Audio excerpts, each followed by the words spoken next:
Você não consegue entender reparo em placa. Eu imagino que quando você precisa analisar uma placa, a primeira coisa que você faz é ir lá no YouTube. Vai no YouTube e pesquisa para ver se é um defeito crônico, se alguém já colocou uma solução lá, se alguém de fato vai te ajudar. Você não encontra nada, então você vai lá naquele curso que você comprou uma vez e vê se tem algum tipo de acervo, algum vídeo que vai te salvar. E aí você pensa, preciso estudar mais, eu preciso comprar mais materiais, eu não estou dando conta de entender. E aí você abre o esquema elétrico para tentar encontrar alguma coisa, né? Você procura as falhas no esquema elétrico, procura os circuitos, as alimentações para ver onde está falhando e você até chega em algum lugar. A hora que você faz o reparo, quando você faz o reparo, você vê que não dá certo. E aí a hora que você volta lá no esquema elétrico, você percebe que de repente nem era aquele setor que estava falhando. E aí você condena o aparelho, aí você condena, você fala que era uma falha de processador. Você manda um áudio lá para o seu cliente e fala, olha, o defeito é processador, não tem o que fazer, não compensa arrumar. Seu cliente vem, pega esse aparelho, manda num técnico, sabe analisar placas, o cara faz um reparo em 40 minutos e ganha ali 200, 300, 500, 700, R$1.000 livres de custos. Eu tô falando isso porque eu sei que isso é a realidade da maioria dos técnicos do Brasil que tentam aprender reparo em placa, mas não conseguem. E se você tá nesse vídeo é porque você, meu amigo, você é um deles. Mas, finalmente chegou o momento em que você vai, talvez, eu digo talvez, ter a melhor compreensão possível de como são realizados os reparos em placa. Eu vou listar alguns erros que você comete. O primeiro deles, você nem sabe como uma placa funciona e você quer procurar as soluções para ela. Eu sei sim como uma placa funciona. Ah, é? Então para onde vai a alimentação depois da chave power? Em qual momento há um chaveamento com o processador? Em que momento tem que ser liberadas as alimentações entre memória e processador? Quem é que manda as alimentações para a memória? Memória cria a alimentação ou ela só recebe? Ou ela só distribui? Eu garanto que você provavelmente não sabe responder pelo menos uma ou mais dessas perguntas. Então você não sabe como funciona uma placa. E é impossível, repito, impossível você solucionar aquilo que você nem sabe como funciona. Segundo erro, você acha que todas as placas precisam de uma ferramenta avançada para você conseguir solucionar. Você acha que o seu microscópio ele é ruim demais, a sua estação de ar quente não é muito bem calibrada, por isso que os seus rebares nunca dão certo. Você só usa estêncil universal e aí você acredita que isso nunca vai dar certo, porque tem que ser estêncil específico para cada BGA. Lorota, eu fazia reparo em placa usando Yachun, estêncil universal, microscópio USB. Não tem nada a ver com ferramenta, tem a ver com conhecimento. E o terceiro erro, você não sabe por onde começar a análise. Você não sabe separar a placa por blocos. Você nem sabe que a placa é separada por blocos. Você não entende de camadas nem de chaveamento. Então deixa eu falar uma coisa para você, meu amigo. Nessa aula aqui eu vou te mostrar exatamente o funcionamento resumido. Isso aqui não é uma aula, eu não quero te ensinar e muito menos te vender nada aqui.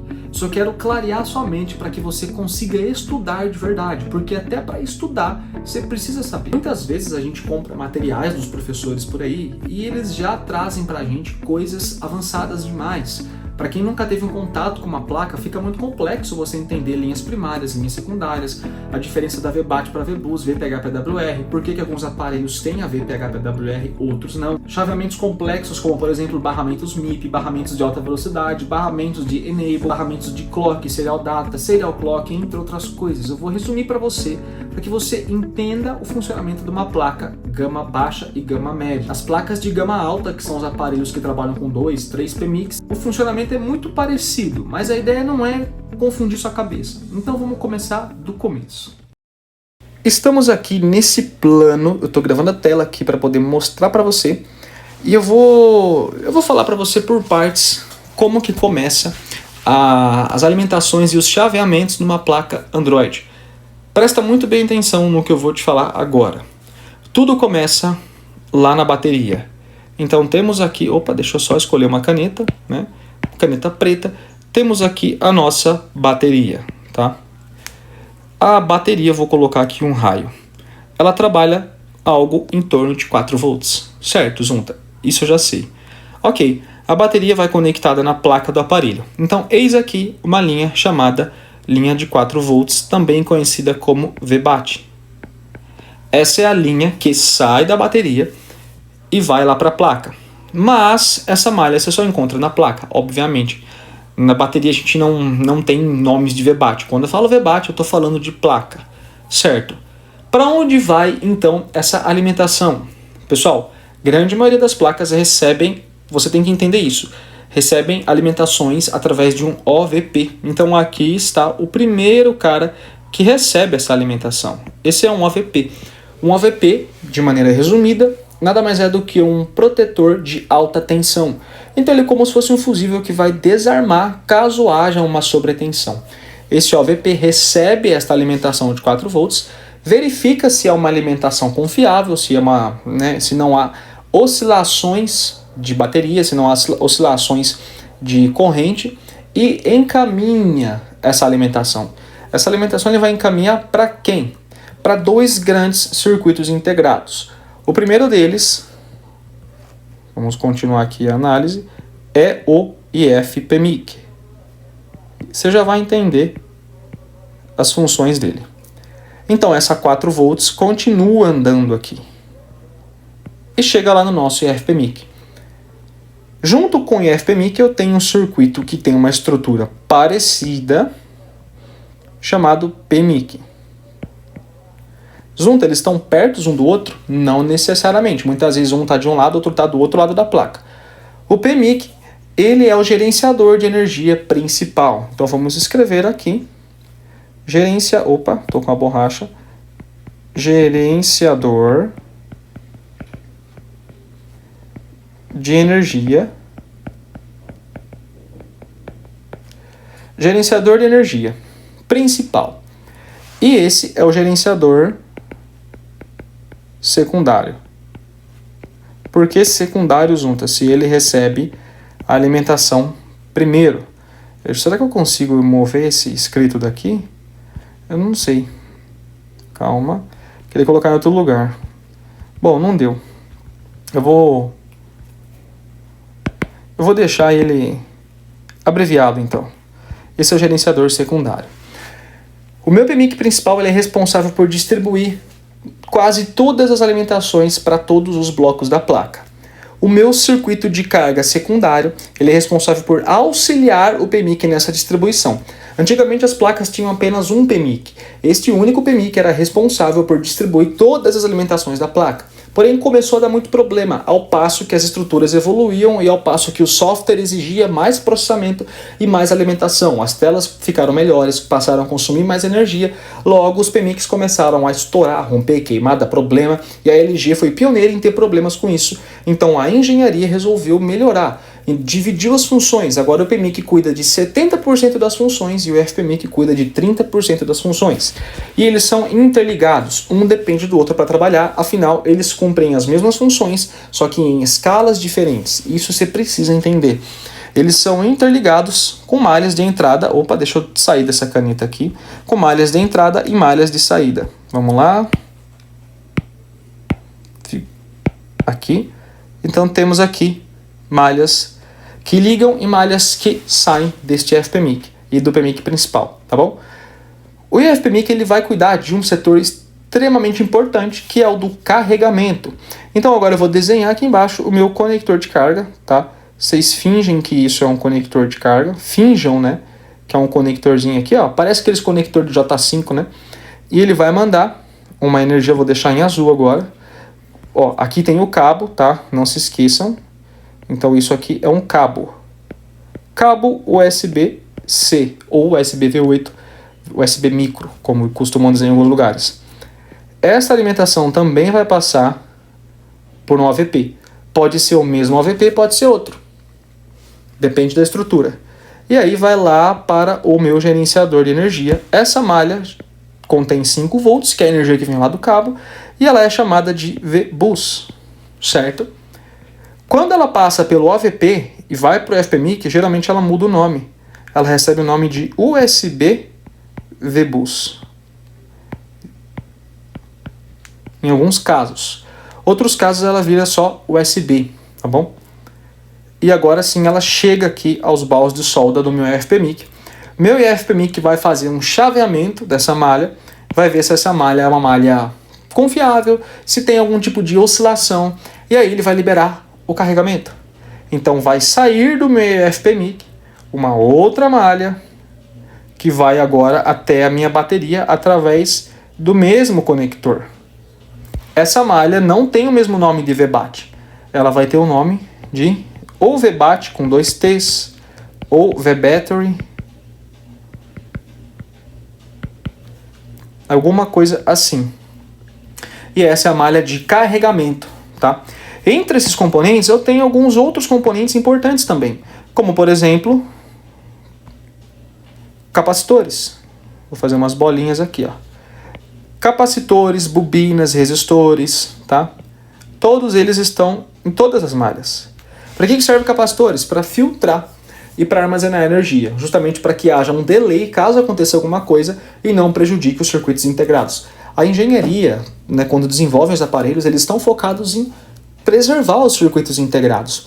Então vai ter resistor, capacitor, bobina. Temos resistores também. Vou colocar eles com esse símbolo aqui. Opa, apaguei. Eu não sei por que ele vai para borracha.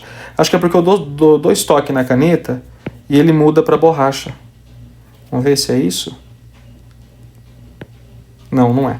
Eu não sei o que acontece. Enfim, vamos colocar de amarelinho alguns resistores também. Eles têm esse símbolo aqui no esquema elétrico.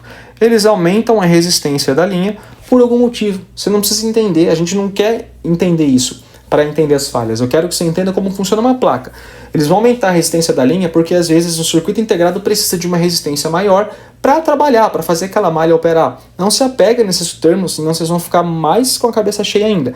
A ideia é esvaziar a sua mente agora. Certo, então você sabe que o FPMIC ele cuida do carregamento e ele também vai cuidar, como eu disse, de algumas funções que auxiliam a distribuição de energia. Uma delas, principalmente nos Motorolas, de maneira geral, é o flash. Então eu não sei como eu vou desenhar um flash aqui. Eu vou colocar um quadradinho e essas luzinhas aqui, vai. E vou escrever flash, certo? O IFPMIC também vai cuidar do flash. Então eu venho aqui e mando uma alimentação para o meu flash. Junta, quanto é essa alimentação? Eu não sei, você não sabe. Somente o esquema elétrico vai nos dizer. Geralmente é uma alimentação de 1.8 até 3 volts. Vamos deixar aqui 1.8 volts. Então ele pega essa alimentação da bateria e uma parte ele manda lá para o flash. Quando o cliente quiser ligar o flash já tem alimentação ali, certo? Isso é uma malha secundária. Então vou colocar aqui até entre parênteses que é uma malha secundária. Por quê? Porque foi uma tensão regulada por alguém. Tensões primárias são tensões que saem da bateria ou transitam entre PMIC e FPMIC. São tensões que vêm de cabo de carregamento, tensões que saem de OVP. Tensões secundárias é quando houve uma regulação, alguém regulou essa energia e mandou para algum lugar. Por exemplo, o PMIC ele vai cuidar de muitos periféricos e um deles é a tela. Então vamos fazer uma linha saindo aqui e vamos colocar o desenho de uma tela, vai. LCD ou OLED. Só que ele não vai mandar direto para a tela. E aí que acontece muito engano. Ele não manda para a tela, ele vai mandar para o gerenciador da tela, que podemos chamar ela de driver ou GPU. GPU é unidade de processamento. Vamos colocar aqui gerenciador de tela, gerenciador de imagem, driver de imagem, mais conhecido nos Androids. Esse gerenciador de imagem, por sua vez, vai sim mandar alimentação lá para o FPC da tela. Olha só como vai fazer sentido agora. Então é o FPC da tela que recebe as alimentações e através do cabo flex que sai lá da tela, aí sim nós temos a tela acesa, certo? O gerenciador de imagem possui, por sua vez, bobinas, possui capacitores, possui resistores, certo? Esse gerenciador de imagem ele pode soltar e ele solta várias alimentações que vão lá para o FPC. Então ó, temos mais alimentações indo lá para o FPC. Todas elas. Por quê? Alimentações de touch, alimentações de enable, alimentações de sensor, alimentações de imagem mesmo, iluminação, alimentação de regulagem de brilho. Tudo sai de gerenciadores, certo? E entre esses gerenciadores podemos ter ainda pequenos reguladores de tensão. Chamaremos de LDO. O que ele faz? O gerenciador manda uma alimentação de, por exemplo, 2 volts. Esse LDO subdivide essa alimentação em várias alimentações de 0,6 volts. uma aqui, uma aqui, uma aqui. Tá ficando feio, mas vocês têm que entender. Podemos ter LDOs nesta malha. E isso, pessoal, acontece em toda a placa. Então o PMIC alimentou o setor de imagem, pode ser por uma malha ou por duas malhas. O PMIC também, aqui ele não vai mandar 4 volts, pode ser que ele mande em uma malha 2 volts, em outra malha ele manda 1.8 volts, por exemplo. Ele vai alimentar também o setor das câmeras, e aí se repete todo o cenário que eu expliquei para você. Eu tenho um gerenciador de câmera, que por sua vez vai alimentar de fato a câmera. Nossa, que porra de câmera é essa? Finge que é uma câmera, vou até escrever aqui, ó. Câmera. Aí sim ele vai alimentar, porém não tem só uma câmera. Existem várias câmeras nos aparelhos. Todas são alimentadas pelo gerenciador da câmera. Esse gerenciador pode ser um LDO por si só ou um circuito integrado mesmo. E existem outros LDOs nesta malha que vão diminuir a corrente. Eu estou pintando de preto para vocês entenderem, tá? Que vai diminuir a corrente, aumentar a corrente, vai diminuir a tensão, aumentar a tensão, certo? E também ainda temos resistores, capacitores, bobinas nestas malhas para poder fazer a filtragem. Tá dando para entender aqui? Então isso se repete por todo o cenário. Agora eu tenho, por exemplo, outros setores. Nossa, essa linha ficou feia. Eu tenho outros setores, como o setor de Wi-Fi, o circuito do Wi-Fi, né? Eu também vou ter alimentações que vão para o setor do áudio, então vou escrever codec, que é o gerenciador de áudio. Eu vou ter alimentações que vão, por exemplo, para sensores. Então eu tenho aqui, ó, sensores, sensor de proximidade, sensor RAW do aparelho, entre outras coisas. E por aí vai. E agora temos dois componentes principais, que é processador, então vamos colocar aqui CPU, e memória RAM. Vou escrever aqui memória RAM, ou melhor, CPU e memória. Vou tirar aqui, ó, não vou escrever RAM, eu vou escrever MCP, não. Vamos deixar memória aqui, memória, para não confundir a cabeça de vocês. CPU faz o processamento de informações, memória faz o armazenamento. De maneira geral é isso. Então tudo quanto é setor está interligado com o gerenciador geral, com o processador geral. Vamos usar uma malha agora de verde e sim, o nosso IFPMIC está interligado com o CPU. O nosso Power Manager está interligado com a CPU, várias malhas de alimentação, para que haja uma comunicação. O PMIC, quando vai startar, ele fala: processador, eu posso ligar o aparelho? O processador acorda, fala: pode ligar, fiz uma varredura, sistema Watchdogs, está tudo correto, pode distribuir as alimentações. E aí o PMIC distribui as alimentações. Então existe uma ordem para as coisas acontecerem, que por sua vez estão interligados com a memória, certo?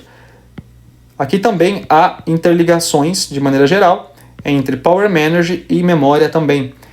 Sensores estão ligados lá com CPU. Codec de áudio está ligado lá com CPU. Wi-Fi também está ligado lá com CPU. Gerenciador de câmera, mais do que outros, está ligado lá com CPU. Gerenciador de imagem também liga na CPU. E por aí vai, tá? É importante vocês entenderem isso, porque as malhas que vão para o processador são malhas críticas. Porém, a gente consegue entender. Sempre que eu estou falando onde há uma ligação entre um sensor ou um bloco de codec ou um bloco de Wi-Fi com CPU, estou falando de linhas de enable ou linhas, vamos colocar aqui, são barramentos. Geralmente trabalham com 1.8 volts. E servem para quê? Habilitar o circuito integrado, resetar o circuito integrado. São clock. Opa, isso aqui é para ser um L. Que é o time de funcionamento do circuito integrado. Nossa, ficou horrível. Mas vocês estão entendendo, tá? Então a CPU trabalha com todos os componentes em questão simultaneamente, com todos os circuitos integrados, com todos os setores simultaneamente, para que haja concordância entre eles. O tempo todo a CPU está fazendo varredura de sistema para compreender se está tendo chaveamento, se está operando, se está trabalhando, se está tudo certo. tá bom? Memória, ela vai fazer leitura dos arquivos. Então, a memória lê arquivos que estão guardados. Vamos pôr aqui. Leitura, armazenamento e sistema operacional. De maneira resumida, tem outras funções. É a memória que cuida. Alarme de cliente, né? Olha o elastiquinho aqui, para ficar reiniciando. Ah, vai dar pau no sistema. Pode acontecer. Deu para entender? Pessoal, vocês entendendo isso, a gente consegue agora entender as falhas. Faltou um setor principal aqui. Quem é que faz ligar o aparelho? Vamos lá na chave Power. Aqui eu vou desenhar a chave, né, os botõezinhos do Power, aqueles pininhos que ficam na placa, sabe? Então aqui ó, tem os pininhos. E um deles é Power.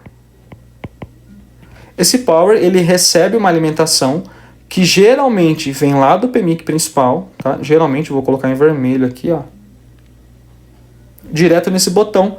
Ou é 1.8 volts, ou é 4 volts. Alguns modelos usam 1.8, outros usam 1.4. Quando há uma conexão entre os dois pinos, logo quando o cliente aperta o botão, o flex, ele fecha um curto, na verdade ele junta duas malhas e há uma comunicação. O PMIC reconhece isso e manda um sinal lá para o processador, um barramento, e o processador acorda e aí sim libera as distribuições por toda a placa.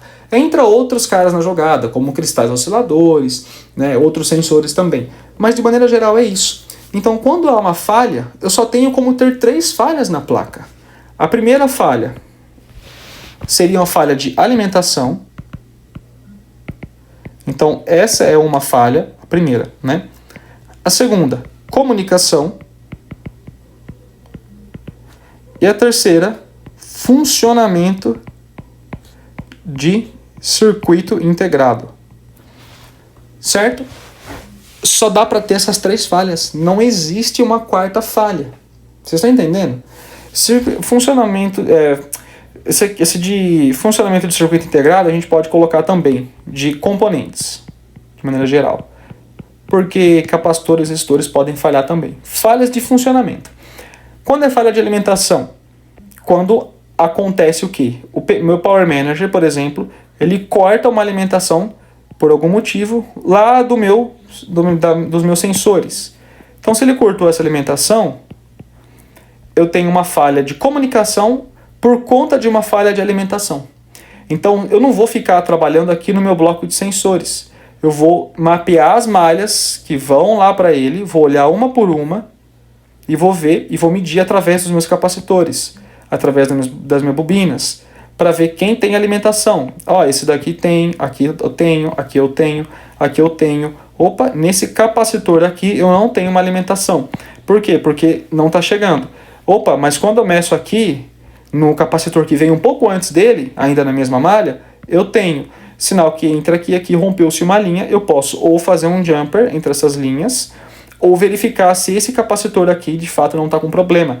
Eu posso trocar ele, às vezes ele abriu, se rompeu, eu tiro ele, posso medir direto na malha, entre outras coisas, certo? Quando é falha de circuito integrado? Quando, por exemplo, tudo está correto, mas o meu codec não se comunica, por exemplo, com o periférico. Quando eu falo de codec, eu estou falando de alto-falante. Então, se eu falo de alto-falante, a minha falha é, não tem som, sem som. E aí eu troco o alto-falante, mesmo assim o problema persiste. Eu vou medir os codecs, eu vejo que as alimentações estão ok, as comunicações com o processador estão ok, logo eu troco o meu codec. E isso serve para qualquer periférico. Dá para você entender? Quando você for estudar a placa, é esse olhar que você tem que ter a partir de agora. Quando você olhar um esquema elétrico, você tem que entender que esquema elétrico não vai mostrar onde estão as falhas. Esquema elétrico é só um acervo de informações. As falhas quem tem que achar é você, através das medições de alimentação, comunicação e garantir funcionamento de circuitos integrados e de componentes. Para você desenvolver isso, você vai praticar, usar o multímetro, tensão de escala contínua, medir as alimentações de acordo com o que o esquema elétrico diz. Comunicação, escala de condução reversa, medir barramentos que vão direto para o processador, ver se estão dentro do parâmetro universal do que seria a condução reversa. Funcionamento de componentes, você pode ter aí, de repente, para quem trabalha mais com parte avançada, pode usar o osciloscópio para medir frequência, ou já trocar de cara o componente. Trocar componente a gente deixa como sempre a última opção.